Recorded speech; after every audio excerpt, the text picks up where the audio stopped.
À quelles conditions pouvons-nous faire partie de ce peuple de Dieu qui est en marche vers le repos du Christ? On n'y est pas introduit de façon magique comme dans la religion orientale, ni par filiation naturelle, comme chez les Juifs descendants d'Abraham. Il faut adhérer à son salut par la foi et demeurer fidèle. Nous verrons plus loin dans d'autres audios comment accéder à cette foi, particulièrement pour les jeunes chrétiens. Cette foi a été exprimée par une profession solennelle au baptême, renouvelée. Elle se traduit par une espérance confiante dans la réalisation des promesses.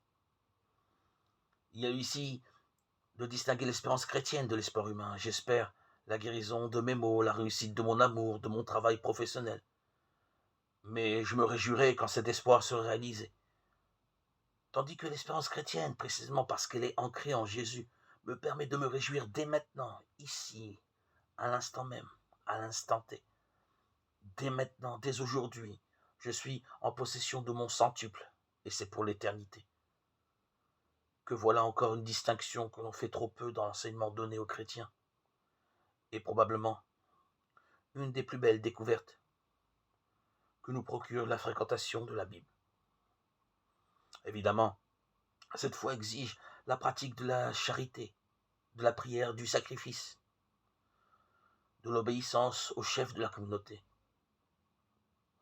Bref, un style de vie tout nouveau et incompatible avec le style de vie du monde qui est fait d'égoïsme, de revendication, de laxisme, de désobéissance.